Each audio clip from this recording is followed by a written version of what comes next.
आप सभी को हाथ जोड़कर प्रणाम। मैं वीडियो प्रारंभ करने से पहले एक निवेदन करना चाहूँगा कि इस वीडियो को आप पूरी देखें। इस वीडियो का तभी लाभ मिल सकता है और हमारा उद्देश्य लाइक लेना या सब्सक्राइब करना नहीं, आपको लाभ पहुंचाना है। अगर हमारी बात से आपको किसी भी विधि से आपको लाभ होता है तो वही हमारे लिए लाइक होती हैं। चलो अब मैं अपनी वीडियो शुरू करता हूं।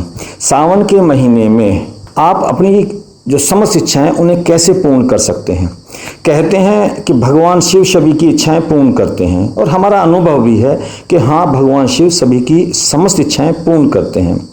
तो अपने किसी भी अरिष्ट निवारण के लिए, सुख समृद्धि के लिए, उत्तम स्वास्थ्य के लिए, अगर संतान नहीं है तो संतान प्राप्ति के लिए, नौकरी नहीं है तो नौकरी पाने के लिए, विवाह नहीं हो रहा है तो विवाह के लिए, पति पत्नी में अनबन रहती है, बच्चों का पढ़ाई में मन नहीं लगता है, व्यापार नहीं चलता है, और भी जीवन में अनेक समस्याएं रहती हैं। किसी का स्वास्थ्य ठीक नहीं है, बीमारियां रहती हैं, बीमारी सही नहीं हो पा रही है, किसी को मृत्यु का भय है, और यदि कुंडली में अल्पायु योग है और कालसर्प योग है तो इन सभी परेशानियों को भगवान शिव दूर करते हैं और भगवान शिव की पूजा अर्चना व अभिषेक करने वाले व्यक्ति की सभी इच्छाएं पूर्ण होती हैं।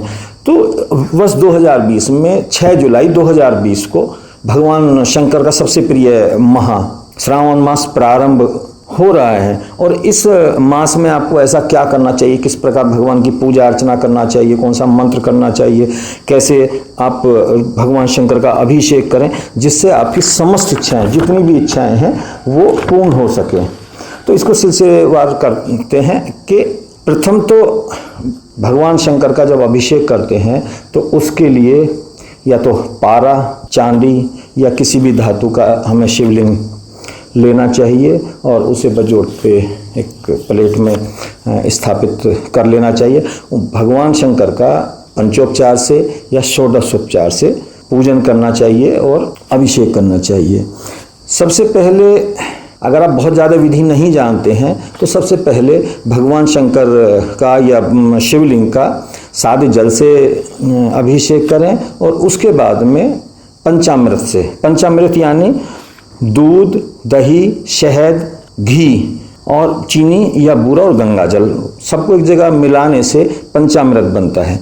आप इनका अलग अलग भी कर सकते हैं कि दूध से अलग कर सकते हैं, दही से, शहद से, घृत से, चीनी से, इन सब से आप भगवान शंकर का अलग अलग तरीके से भी कर सकते हैं। और उसके उपरांत फिर सादे जल से उनको स्नान कराएं और स्नान कराने के बाद में उनका अच्छे से श्रृंगार करें। भोग के लिए आप किसी फल, मिष्ठान, इन सब चीज़ों का तो प्रयोग करते हैं, लेकिन इसके साथ साथ जायफल का भोग अवश्य रूप से लगाना चाहिए क्योंकि भगवान शंकर को जायफल सबसे ज़्यादा प्रिय होता है और उसका विशेष लाभ मिलता है। इसके अलावा जब आप अभिषेक करते हैं तो अभिषेक भगवान की धार लगाई जाती है। धार लगाने के लिए या तो आप श्रृंगी बाजार से आ जाती है, ले सकते हैं। अगर श्रृंगी नहीं है तो कोई भी जल पात्र, पीतल का पात्र आप ले सकते हैं, उससे कर लें। और अगर आपको श्रृंगी मिलती है तो उसमें आगे गोमुख बनी हुई है तो एक धार वाली या 3, 5, 7 या 11 धार से भगवान शंकर का अभिषेक किया जाता है। अभिषेक करते समय, जितने समय आप अभिषेक कर रहे हैं उतने समय महामृत्युंजय मंत्र का जप करते रहें लगातार। और इसके साथ साथ अगर आप कोई विशेष करना चाहते हैं, विशेष से तात्पर्य यह है कि अगर किसी को शत्रुओं का भय है, किसी को विशिष्ट इच्छाएं पूर्ति करनी है या किसी को इन्फेक्शन है, खासकर हम जैसे अभी कोरोना की बात करेंगे, कोरोना काल में किस चीज़ से कर सकते हैं। तो अगर आप किसी भी इन्फेक्शन से बचना चाहते हैं, चाहे वो टाइफाइड है, किसी फ्लू है, इन्फ्लुएंजा है या कोरोना हो रहा है या किसी भी तरह कोई भी इन्फेक्शन अगर हो रहा है, बुखार है, खांसी है, जुकाम है, इसके लिए भगवान शंकर का या शिवलिंग का जो अभिषेक है वो मट्ठे से किया जाता है। तो ऐसे समय पे आप मट्ठे से अभिषेक करें। यदि किसी को शत्रुओं से भय है, शत्रु उसके चारों तरफ हैं, हिडन शत्रु भी हैं, छुपे हुए शत्रु भी हैं, प्रत्यक्ष शत्रु भी हैं, तो अगर ऐसे शत्रुओं से आप छुटकारा पाना चाहते हैं तो सरसों के तेल से अभिषेक करें। उसके उपरांत अगर आप सर्वविध यानी सभी इच्छाओं की को पूर्ण करना चाहते हैं, व्यक्ति की अनेक इच्छाएं हो सकती हैं, किसी की कुछ भी इच्छा हो सकती है, तो उसके लिए आप फलों के रस से, यानी कि मौसमी का है, संतरे का है, गन्ने का है, नारियल का है, इन रसों से अलग अलग भी कर सकते हैं या सभी रसों को एक साथ मिला करके उसके से अभिषेक कर सकते हैं।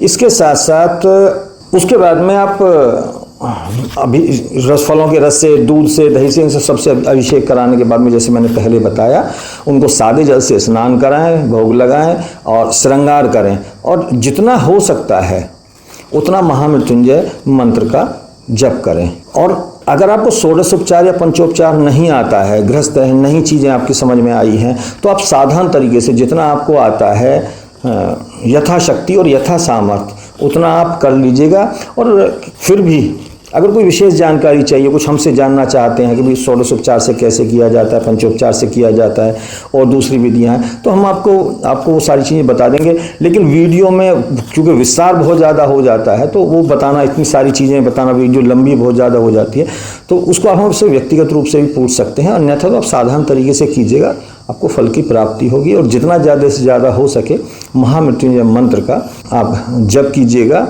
उसका आपको निश्चित रूप से लाभ मिलेगा।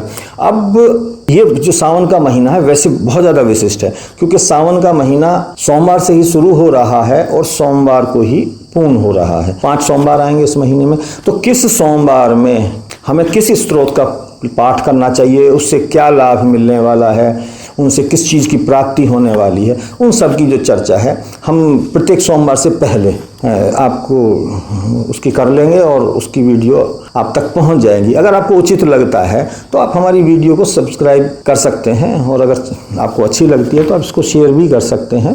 इसी के साथ मैं अपनी वाणी को विराम देता हूं, आपके उत्तम स्वास्थ्य की कामना करते हुए कि आप समृद्ध रहें, स्वस्थ रहें। जय हिंद, जय भारत।